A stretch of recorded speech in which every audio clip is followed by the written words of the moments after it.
Hi all. ഇന്നത്തെ ശ്രീകൃഷ്ണ സന്ദേശം എന്താണ് നമുക്ക് നോക്കാം. ഇവിടെ നമുക്ക് കിട്ടിയിരിക്കുന്ന ഫസ്റ്റ് കാർഡ് ഡു യുവർ കർമ്മയാണ്. നിങ്ങളുടെ ഡ്യൂട്ടീസ് സത്യസന്ധതയോടുകൂടിയും ആത്മാർത്ഥതയോടുകൂടിയും ഭക്തിയോടെയും നിർവഹിക്കുക എന്നുള്ളതാണ് ഇവിടെ ഫസ്റ്റ് നമുക്ക് കിട്ടിയിരിക്കുന്ന മെസ്സേജ്. നിങ്ങൾ നല്ല കാര്യങ്ങൾ മാത്രം ചിന്തിക്കുക, പ്രവർത്തിക്കുക എന്നാണ് ഇവിടെ ഭഗവാൻ നിങ്ങളോട് പറയുന്നത് കേട്ടോ. നിങ്ങളുടെ കർത്തവ്യ നിർവഹണം സത്യത്തിലും ധർമ്മത്തിലും അധിഷ്ഠിതമായി സഹജീവികൾക്ക് വേദനകൾ ഉണ്ടാക്കാതെ അതുപോലെ തന്നെ റിസൾട്ടിന് വേണ്ടി വെയിറ്റ് ചെയ്യാതെ തുടരുക എന്നാണ് ഇവിടെ ഭഗവാൻ പറയുന്നത്. റിസൾട്ടിനെ കുറിച്ച് നിങ്ങൾ ഒരു ആവലാതിയും കാട്ടണ്ട. അത്തരം ചിന്തകളിൽ നിന്ന് നിങ്ങൾ മുക്തി നേടി കർത്തവ്യ നിർവഹണം പൂർത്തിയാക്കൂ എന്നാണ് ഇവിടെ ഭഗവാൻ നിങ്ങളുടെ അടുത്ത് പറയുന്നത്. നിങ്ങൾക്കായി തുറന്നു വെച്ചിട്ടുള്ള കർമ്മപാത ഏതാണോ അതിൽ നിങ്ങൾ ഫുൾ ഡെഡിക്കേഷനോടുകൂടി ആത്മാർത്ഥമായി വിശ്വാസത്തോടെ പ്രവർത്തിച്ച് മുന്നേറുക എന്നാണ് ഇവിടെ ഭഗവാൻ പറയുന്നത്. ഒരു പ്രത്യേക കാര്യം ഇവിടെ ഭഗവാൻ പറയുന്നുണ്ട്. വെല്ലുവിളികൾ നിങ്ങളുടെ ലൈഫിൽ വരാം, അത് ധൈര്യപൂർവ്വം നേരിടുക, പേടിക്കരുത് എന്നാണ് ഇവിടെ പറയുന്നത്. നിങ്ങളെ കൊണ്ട് ചെയ്യാൻ പറ്റുന്നതിൻ്റെ പരമാവധി നിങ്ങൾ ചെയ്യുക എന്നാണ് ഇവിടെ ഭഗവാൻ പറയുന്നത് കേട്ടോ. പിന്നെ എന്താണോ നിങ്ങൾ വിതച്ചിട്ടുള്ളത് അത് കൊയ്യാനുള്ള സമയമായി എന്നാണ് അടുത്ത കാർഡ് പേ ടൈം എന്നുള്ള കാർഡിൽ ഇവിടെ ഭഗവാൻ പറയുന്നത്. പാസ്റ്റിൽ നിങ്ങൾ ചെയ്തിട്ടുള്ള കാര്യങ്ങൾക്ക് ഉള്ള റിസൾട്ട് വരാനുള്ള സമയം ആണ് ഇതെന്നാണ് ഇവിടെ ഭഗവാൻ പറയുന്നത്. നിങ്ങൾ ചെയ്ത എല്ലാ നല്ല കാര്യങ്ങൾക്കുമുള്ള അനുഗ്രഹങ്ങൾ നിങ്ങളെ തേടിയെത്തുന്ന സമയമാണിത്. അതുപോലെ തന്നെ എന്തെങ്കിലും ദുഷ്പ്രവൃത്തികൾ ചെയ്തിട്ടുണ്ടെങ്കിൽ അതിൻ്റെ തിരിച്ചടികളും വരുന്ന സമയമായിട്ടാണ് ഇവിടെ ഭഗവാൻ പറയുന്നത്. എന്ത് തന്നെയായിരുന്നാലും കർമ്മഫലത്തിൻ്റെ കാരണം നിങ്ങൾ തന്നെയാണെന്നുള്ളൊരു തിരിച്ചറിവോടെ അത് സ്വീകരിക്കാൻ തയ്യാറാവുക എന്നുള്ളൊരു മെസ്സേജാണ് ഇവിടെ ഭഗവാൻ പറയുന്നത്. അടുത്ത card the joy of friendship ആണ്. സൗഹൃദങ്ങൾ വിലപ്പെട്ടതാണ്, അത് അനുഗ്രഹവുമാണ്.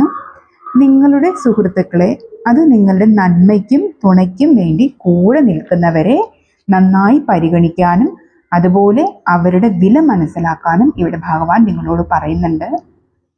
ഭഗവാൻ ഇവിടെ എടുത്തു പറയുന്നുണ്ട്, യഥാർത്ഥ സൗഹൃദങ്ങൾക്കാണ് നിങ്ങൾ വില കൊടുക്കേണ്ടത്. ഇത്തരത്തിലുള്ള യഥാർത്ഥ സുഹൃത്തുക്കൾ എന്നുള്ളത് നിങ്ങളുടെ ലൈഫിലെ ഏറ്റവും വലിയൊരു അനുഗ്രഹം തന്നെയായി, ഒരു ഗിഫ്റ്റായി തന്നെ ഭഗവാൻ തരുന്നതാണ്. അത് നിങ്ങളുടെ ഏത് ആപൽഘട്ടങ്ങളിലും അതുപോലെ സന്തോഷങ്ങളിലും എപ്പോഴും കൂടെ ഉണ്ടാകുന്ന ഒരു സുഹൃത്തായിരിക്കും. അത്തരം സുഹൃത്തുക്കളെ നിങ്ങൾ കൈവിടാതെയും ഒറ്റപ്പെടുത്താതെയും നിങ്ങൾ നിലനിർത്തി കൊണ്ടുപോകുക എന്നാണ് ഇവിടെ ഭഗവാൻ മെസ്സേജ് തരുന്നത്. ഇപ്പോൾ നിങ്ങൾക്ക് സുഹൃത്തുക്കൾ ഇല്ല എന്നുണ്ടെങ്കിൽ നിങ്ങൾ ഭഗവാനെ തന്നെ സുഹൃത്തായി കാണാം എന്നാണ് ഇവിടെ ഭഗവാൻ നിങ്ങളോട് മെസ്സേജ് പറയുന്നത്. അതുപോലെ ഇവിടെ ഗീത ഡെക്കിന് കിട്ടിയിരിക്കുന്നത് ദ ഇൻഡിസ്ട്രക്റ്റബിൾ ആണ്. അതായത് നമ്മുടെ ആത്മാവിനെ നശിപ്പിക്കാനാവുകയില്ല. ആത്മാവെന്ന് പറയുന്നത് ശാശ്വതവും നാശമില്ലാത്തതുമാണ്. നിങ്ങൾ ഓരോരുത്തരും ശരീരത്തിനും മനസ്സിനും അതീതമായിട്ടുള്ളവരാണ്. നിങ്ങൾ ഏത് സാഹചര്യത്തിലൂടെ പോകുന്നവരായിരുന്നാലും നിങ്ങളുടെ സോൾ എന്ന് പറയുന്നത് വളരെയധികം ശുദ്ധവും പവിത്രവും സത്യവുമാണെന്നുള്ള കാര്യം നിങ്ങൾ അറിയുക എന്നാണ് ഇവിടെ ഭഗവാൻ പറയുന്നത് കേട്ടോ.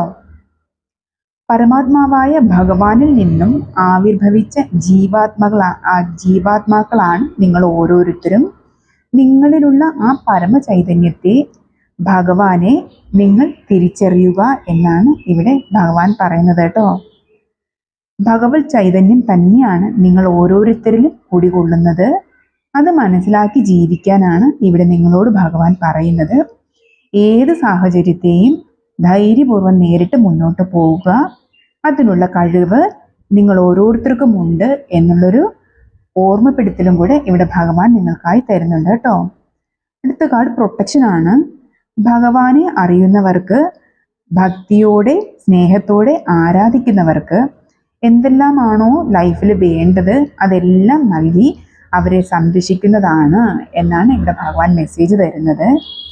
ഭഗവാനിൽ വിശ്വാസത്തോടെ അഭയം പ്രാപിക്കുക എന്നാണ് ഇവിടെ ഭഗവാൻ നിങ്ങളോട് പറയുന്നത്. ഭഗവാൻ നിങ്ങളെ ഒരു കവചം കണക്ക് എല്ലാ ആപത്തിൽ നിന്നും പ്രൊട്ടക്റ്റ് ചെയ്യുന്നതാണ് എന്നിങ്ങനെ മെസ്സേജ് ഇവിടെ തരുന്നുണ്ട്. ഒരു വിഷമത്തിനും നിങ്ങളെ വിട്ടുകൊടുക്കാതെ നിങ്ങളെ പ്രൊട്ടക്റ്റ് ചെയ്ത് പിടിക്കുന്നതാണ് എന്നാണ് ഇവിടെ ഭഗവാൻ പറയുന്നത്. നിങ്ങളെ ഭഗവാൻ തന്നെ കാത്തു സംരക്ഷിക്കും എന്നിവിടെ നിങ്ങൾക്ക് ഉറപ്പ് തരുന്നുണ്ട്. അടുത്തത് ഡയറക്ഷൻ ഫ്രം ദ ഹാർട്ട്. ഭഗവാൻ എല്ലാ ജീവജാലങ്ങളുടെയും ഹൃദയത്തിൽ വസിക്കുന്നുണ്ട്. അതിനാൽ നിങ്ങളുടെ ഹൃദയം പറയുന്നത് കേൾക്കുക എന്നാണ് ഇവിടെ ഭഗവാൻ പറയുന്നത്. ഭഗവാൻ നിങ്ങളെ മുന്നോട്ട് നയിക്കുന്നതിന് ആവശ്യമായ എല്ലാ ഗൈഡൻസും നിങ്ങൾക്ക് തരുന്നുണ്ട്. അത് നിങ്ങൾ മനസ്സിലാക്കാനും ശ്രദ്ധിക്കാനും ശ്രമിക്കുക എന്നാണ് പറയുന്നത്. അത് നിങ്ങൾക്ക് ഇൻഡ്യൂഷൻ വഴി നിങ്ങളിലോട്ട് ലഭ്യമാക്കുന്നതാണ് എന്ന് പറയുന്നുണ്ട്. അപ്പോൾ അത് മനസ്സിലാക്കാനായി നിങ്ങൾ മെഡിറ്റേറ്റ് ചെയ്യുക എന്നാണ് പറയുന്നത്. നിങ്ങളുടെ ചോദ്യങ്ങൾക്കുള്ള എല്ലാ ഉത്തരങ്ങളും ഇതിലൂടെ ഭഗവാൻ നിങ്ങൾക്ക് തരുന്നതാണ് എന്നുള്ളൊരു മെസ്സേജ് ഇവിടെ തരുന്നുണ്ട്. അനാവശ്യമായ പേടിയും നെഗറ്റീവ് ചിന്തകളുമെല്ലാം നിങ്ങൾ ഭഗവാനിൽ സമർപ്പിക്കുക. ഭഗവാനെ നിങ്ങളിൽ പ്രവർത്തിക്കാനുള്ള അവസരം നൽകുക എന്നാണ് ഇവിടെ പറയുന്നത്. അതായത് നിങ്ങളുടെ മനസ്സിലുള്ള ചില മെന്റൽ ബ്ലോക്കേജസ് ഭഗവാന് നിങ്ങളിൽ പ്രവർത്തിക്കാനുള്ള ഒരു വിലങ്ങ് തടിയായിട്ട് ഇവിടെ നിൽക്കുന്നു എന്നാണ് ഇവിടെ മെസ്സേജ് തരുന്നത്. അപ്പം നിങ്ങളുടെ മനസ്സിലുള്ള എല്ലാ പേടികളെയും അതുപോലെ നെഗറ്റീവ് തോട്ട്സിനെയും എല്ലാം മാറ്റി വെച്ചിട്ട് ഭഗവാന് പ്രവർത്തിക്കാനുള്ള ഒരു അവസരം കൊടുക്കുക. അതാണ് ഭഗവാൻ ഇവിടെ പറയുന്നത്. അപ്പോൾ നിങ്ങൾ നിങ്ങളുടെ മെൻ്റൽ ബ്ലോക്കേജസ് എല്ലാം മാറ്റി ഭഗവാൻ കൂടെയുണ്ട് എപ്പോഴും എന്നുള്ളൊരു ചിന്ത മനസ്സിൽ വരുത്തി ധൈര്യമായിട്ട് മുന്നോട്ട് പോവുക എന്ന് തന്നെയാണ് ഇവിടെ ഭഗവാൻ നിങ്ങൾക്കായിട്ട് തന്നിട്ടുള്ള മെസ്സേജ്. അപ്പോൾ ഇത് ഇത്രയാണ് ഇന്നത്തെ മെസ്സേജ്. എല്ലാവർക്കും all the very best. Thank you.